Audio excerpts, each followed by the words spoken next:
Buenos días a todos. Pues, nuevamente vamos a continuar con este tema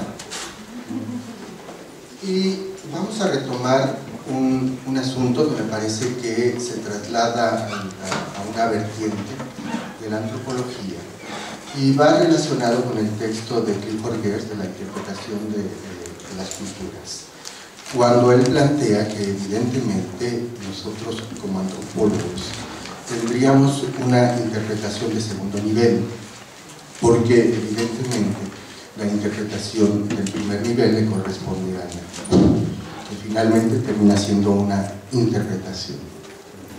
Este es el punto de arranque para lo que surgió como una posición crítica que se denominó antropología posmoderna. Carlos Reynoso, en su introducción al surgimiento de la antropología posmoderna, que es una obra que a mi parecer ha sido fundamental para entender esta vertiente, plantea que esta surge a partir de dos autores fundamentales. Por una parte, Michel Foucault, con el texto también, me parece un clásico, el de la arqueología del saber, y con el concepto de deconstrucción de Jacques Derrida. En términos muy generales, lo que plantea Foucault en la obra de la arqueología del saber es el método, el discurso como método, y el discurso, ¿no?, como aseveraciones de verdad. Evidentemente el discurso nos pone en sujetos colectivos diferenciados con diferentes discursos de verdad y que defienden esos sujetos como la verdad. Esto nos coloca, regresando de acuerdo con Carlos Reynoso, en un relativismo cultural. ¿Por qué? Porque evidentemente ante un mismo suceso existen diferentes sujetos con diferentes perspectivas, intenciones, formas simbólicas, como diría John B. Thompson, ¿no? Evidentemente, como dice el mismo John Thompson, en formas simbólicas en contextos estructurados. Lo que plantea Carlos Reynoso es que Foucault, francés, es uno de los pocos autores que ha impactado a la corriente teórica norteamericana o a los norteamericanos. Foucault se ha convertido en uno de los autores globales para las ciencias, pero es este concepto de discurso de verdad el que le da sentido a esta corriente de la posmodernidad. Jacques Derrida, con el concepto de deconstrucción, fundamentalmente digamos en la misma sintonía con Michel Foucault, plantea la crítica a los conceptos y cómo estos tienen que ser nuevamente deconstruidos. Hay un autor, siguiendo su propia línea que ya había esbozado en la interpretación de las culturas, con la interpretación de segundo nivel, es el libro de Clifford Geertz, el antropólogo como autor. ¿Y qué pasa aquí? Si bien, como ustedes, recordando un poco las diferentes vertientes teóricas, el culturalismo, el funcionalismo, el estructural funcionalismo con Radcliffe Brown, fundamentalmente y esencialmente Lévi-Strauss, habían partido del estudio comparativo, sobre todo Lévi-Strauss, el culturalismo, ¿no?, de los pueblos primitivos, salvajes, ajenos, extraños, lejanos, ¿no?, pero con el texto de la antropología como autor. Clifford Geertz hace una suerte de perder esta dimensión, de centrarse en la etnografía de los pueblos y más bien se centra en las interpretaciones del autor, ¿no? Y lo que plantea básicamente es una mirada crítica a los enfoques de interpretación de Lévi-Strauss, Malinowski, Evans Pritchard y Margaret Mead. Una línea transversal que traza la crítica de estos autores es que plantea cómo la antropología finalmente es una interpretación subjetiva. Y me parece que algo loable de este libro es que rescata, ¿no? Rescata los procesos, los métodos, pero también las emociones de los autores al enfrentarse al campo. Las angustias, los conflictos, el sentimiento de sentirse en comunidades ajenas, en una fractura con sus propias culturas, y cómo esto les genera una serie de conflictos. Y lo que hace Clifford Geertz es interpretar estos conflictos, estas situaciones subjetivas del autor lo esperamos, compañero. Bueno,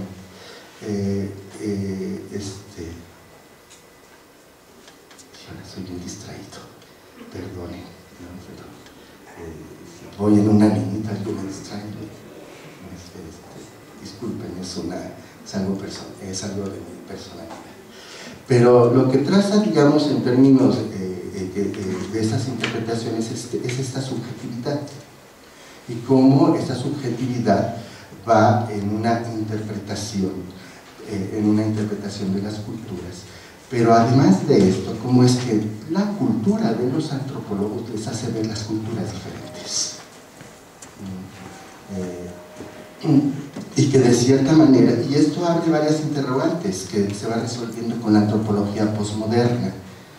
¿Cuánto de lo que se conoce de los pueblos indígenas, por lo menos surge como una pregunta que tratan de resolver, se presenta como ficción, o es una construcción del antropólogo? Honestamente, cuando leí esta obra de Clifford Geertz, uno cuando tiene experiencia de campo puede tener también su propia opinión. No estoy completamente de acuerdo, ¿no? Pero resulta sugerente la idea, y bueno, en esta corriente, cuánto de lo que se conoce de los pueblos indígenas entonces es lo que son, o lo que son las interpretaciones de los antropólogos.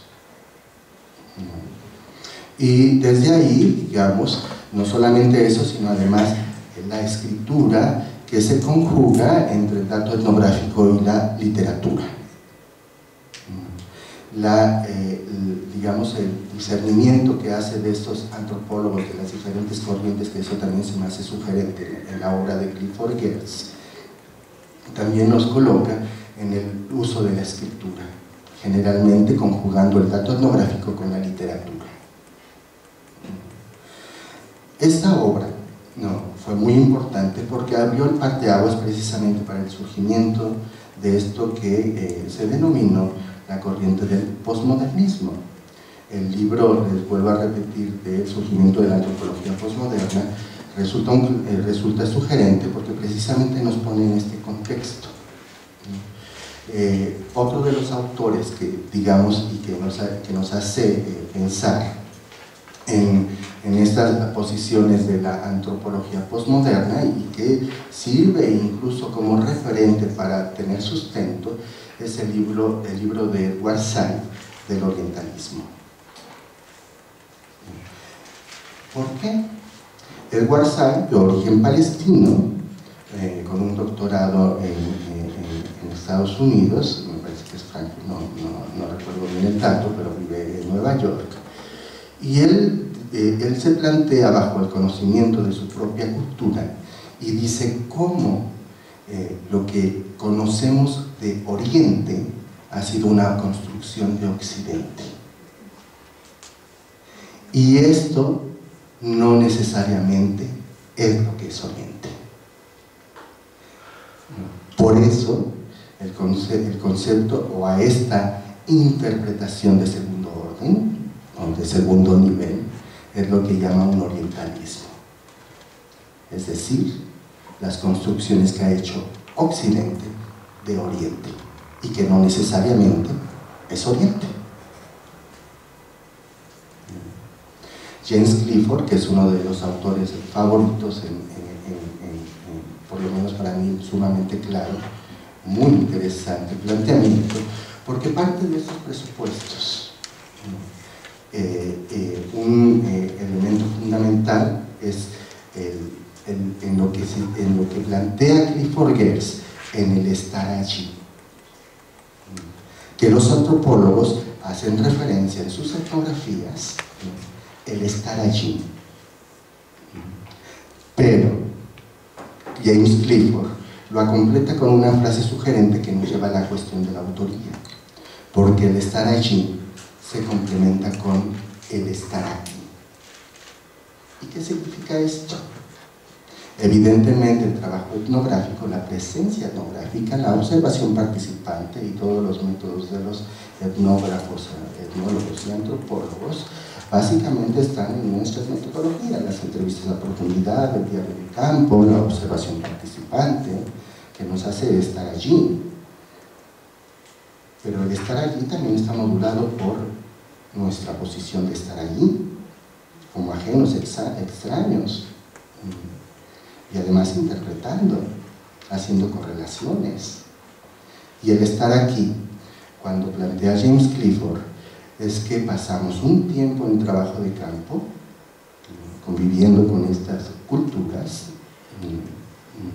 y después nos trasladamos a nuestros centros académicos. Y desde los centros académicos estructuramos el estar allí. Entonces, ¿para quién se escribe? Entonces, ¿quiénes son los autores?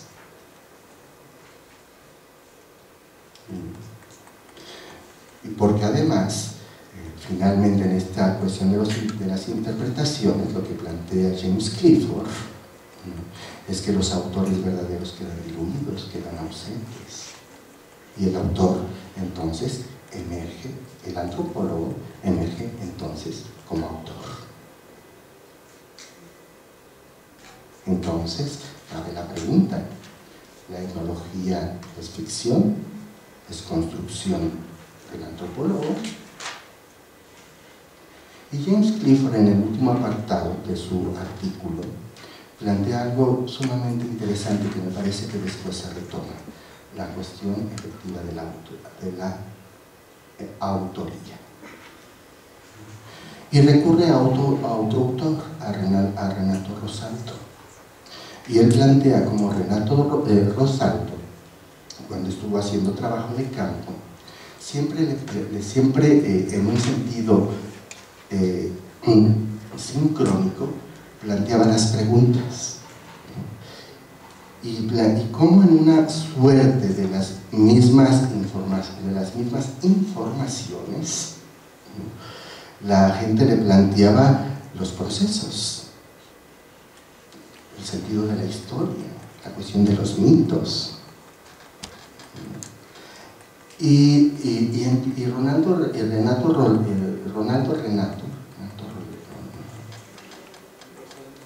Rosaldo, ahí está, me confundí,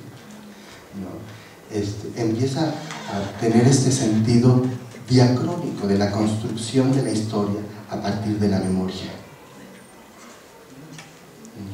Y ya no es la historia que construye el autor, sino la historia de los sujetos y a partir de sus propias perspectivas.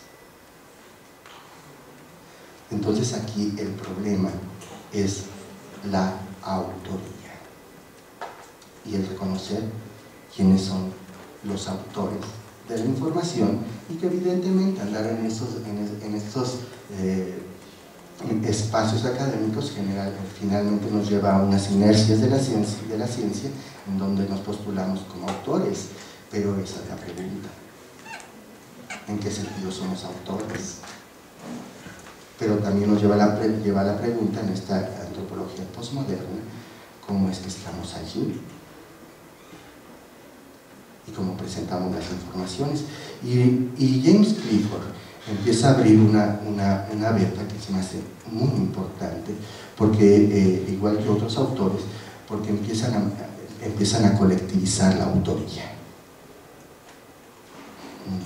Y la autoría no solamente es el antropólogo, sino también las poblaciones, sino también poblaciones claves, personas claves que participaron para que tú obtuvieras la obra.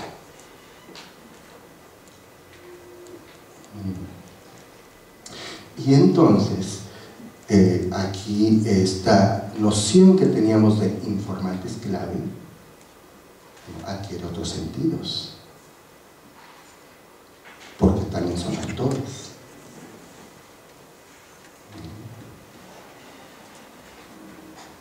De ahí, me parece que esto es muy sugerente. De cierta manera, me parece que la antropología postmoderna fue como una especie de trampolín que no adquirió mayor auge, digamos, pero sí fue importante porque abrió varias ventanas, ¿no?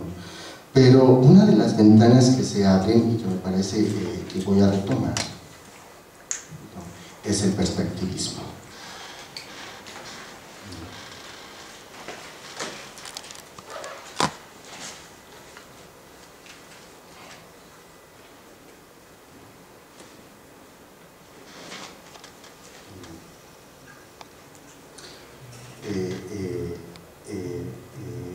Philippe Descola y Ibeiros de Castro fueron dos alumnos brillantes de Lévi-Strauss. Se formaron en París, pero su referencia, su trabajo etnográfico, incluso su actual presencia, está en el diálogo con la antropología que se ha realizado en Brasil. Desde mi punto de vista, las contribuciones a la ciencia de los brasileños ha sido importantísima y ha generado nuevas corrientes en todos los sentidos. Estoy hablando de Boaventura de Sousa Santos, de Porto Gonçalves, de Milton Santos en la geografía crítica, y de estos autores que me parece que han abierto toda una corriente en términos de la antropología, y que planteaban en sus estudios, por ejemplo, de Philippe Descola con los Achuar, ¿no? Y que también coincide con las interpretaciones etnográficas de Ribeiro de Castro. ¿Cuál es el fundamento del perspectivismo? Esto me lo voy a saltar. Ahorita regreso. Parten de lo siguiente. Ellos hacen una etnografía, a no hay de Castro, con el libro desde el punto de vista de los enemigos, Philippe Descola con su estudio sobre el Achuar, ¿no?, y plantean varias cosas que quiero más bien reflexionar, incluso potenciar para esta reunión o para esta sesión. Primero tenemos que reconocer, ¿no?, varios puntos que son fundamentales y que me parece que son evidentes en la obra de Philippe Descola. El trabajo con los Achuar nos coloca en un sentido fundamental de la construcción de la cosmovisión. Una lectura de la etnografía de un libro meticuloso, de un detalle etnográfico sorprendente, uno logra comprender cómo las Amazonas se entiende a partir de la relación con las zonas acuíferas, los lagos, los ríos. Y la cosmovisión está construida a partir de esta relación que tienen con el agua. Para mí eso ha sido muy sugerente porque nos permite en términos etnológicos hacer comparaciones con las cosmovisiones de los grupos mesoamericanos, en donde evidentemente, pero aquí lo importante en este término de la etnología es que el medio ambiente aparece como un elemento fundamental en el perspectivismo. Y ellos parten de un principio. la relación de los humanos y los no humanos. ¿Qué significa para ellos esto? ¿Y cuál es la interpretación? Porque los dos parten del mismo principio, coinciden sus etnografías y plantean que los humanos, evidentemente, son las personas, las poblaciones indígenas, y los no humanos son fundamentalmente los animales. Y que mientras el hombre ve a los animales como comida, los animales nos ven a nosotros como comida. Fundamentalmente el jaguar.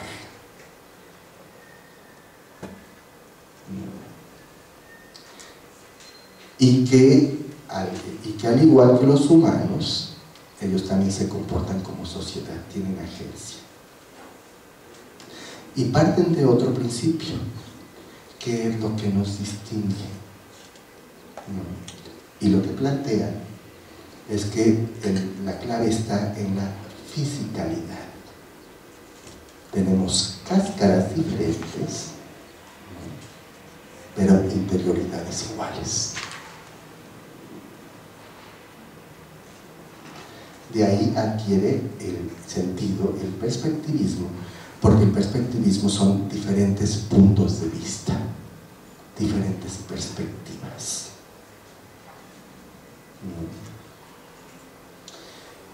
Y lo que él plantea es que los chamanes, que es un punto fundamental, ahorita voy a abrir una ventanita con esa cuestión del chamán, son los intermediarios de ambos mundos.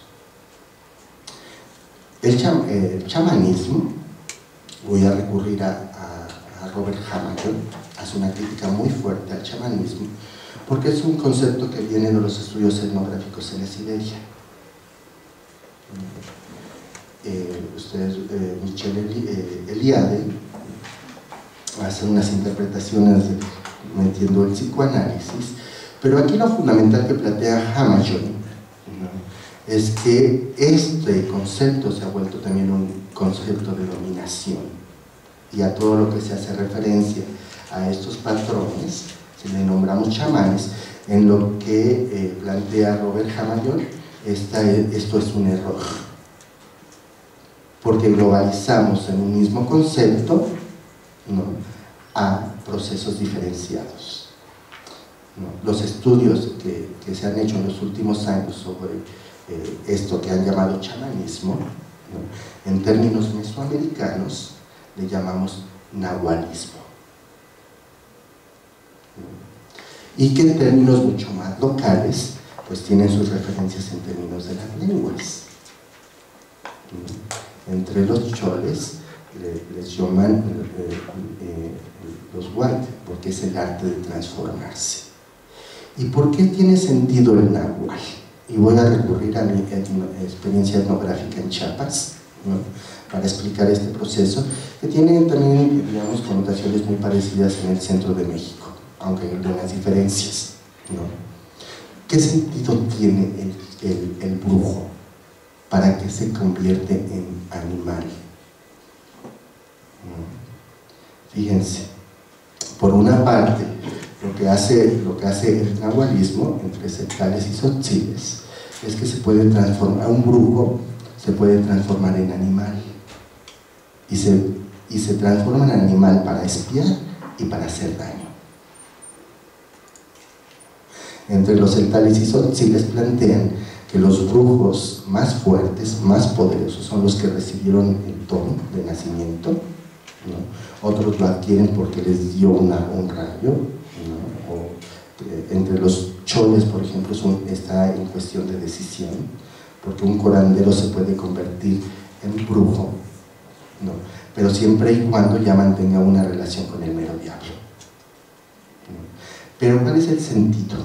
Si revisamos la etnografía de los estudios entre los pueblos indígenas mesoamericanos, todos están atravesados, ¿no?, en esta cuestión que plantean como la transformación. Un brujo se transforma en nahual, en animal, pero sigue teniendo el mismo espíritu, es el mismo brujo. Hay algunos relatos, sobre todo, o sea, hay muchísimos datos etnográficos. Uno que quiero rescatar es el de los choles, cuando un curandero me planteó que que se encontró en los cafetales a tres animales, ¿cuáles eran? No me acuerdo. Y que sacó su machete y los mató. Y al otro día fueron muy asustados y dijeron: ¿a quién te encontraste en tus parcelas? Porque aparecieron tres brujos muertos en Choptic. ¿Qué quiere decir con esto? Que de acuerdo con lo que plantea el perspectivismo, con Filipesco de Viveiros de Castro, el chamanismo tiene un pie en el mundo de los animales y un pie en el mundo de los humanos. Por eso es que es un intermediario. En Mesoamérica tendríamos que hacer una distinción entre lo que es el nahual y la tona, que durante los años 60, 70, en los estudios, por ejemplo, que hace Roberta Montagu, o los estudios de la etnografía que se hacen en los 50, 60 en los Altos de Chiapas, hay una confusión. Y se confunde el nahualismo con el tonalismo. ¿Y qué significa el nahual y el tona? A ver, los antropólogos sociales, ¿cuál es la tona? ¿Cómo se ve? Sí, compañero. Pues el tonal más bien es el animal compañero, ¿no? Con el que se nace. Y el nahual es el que tiene estas propiedades de metamorfosearse en un animal. Exacto, ¿no? Lo que hace la tona es que finalmente es el animal compañero, pero que pueden ser varios. Por ejemplo, entre los celtales y tzotziles se plantean que la gente común tiene 10, 11 tonas, que son los animales compañeros que viven en la montaña, y que cuando naces, nacen igual, están sus espíritus allá. De tal manera que si un tona se enferma, un animal compañero, la persona se enferma. Pero los brujos, los curanderos y San Miguel, el ángel que le llaman, que es la entidad sagrada de la naturaleza, el dueño del cerro, ese no tiene 10 y 11, ese tiene 12, porque es más poderoso.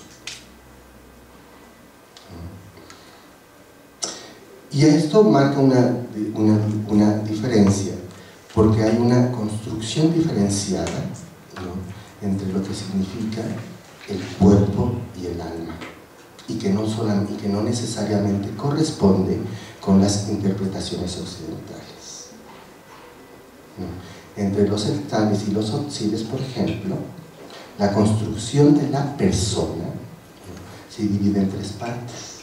Por una parte está el baquetal, que es el cascarón, la fisicalidad, ¿no? Y por otra parte están en lo que ellos llaman el chulel, que es el alma. Pero en la parte más interna del alma está el espíritu, el chulel, el alma de mi alma, ¿no? Y en el alma de mi alma, en el espíritu, es donde radican las emociones, las voluntades, lo que hace ser persona. Y uno de mis informantes en San Cristóbal de las Casas, fíjense, esto yo lo entendí cuando aprendí la lengua, que eso también es muy importante. No la domino, la verdad es que es muy difícil, pero más o menos ya la entiendo. Pero uno de mis informantes me decían es que el ángel no es un alma. El dueño del cerro, el dueño del monte, porque hay ángel masculino y femenino, dice: no son almas, son espíritus. ¿Qué quiere decir? Que el ángel es una persona y que comparte la humanidad.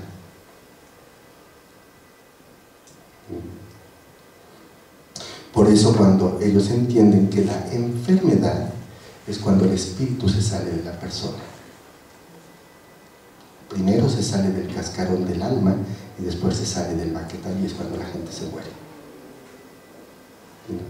Pero también plantean que las plantas, las piedras, tienen churrel. Dicen, partes una piedra y verás que tiene como un centrito.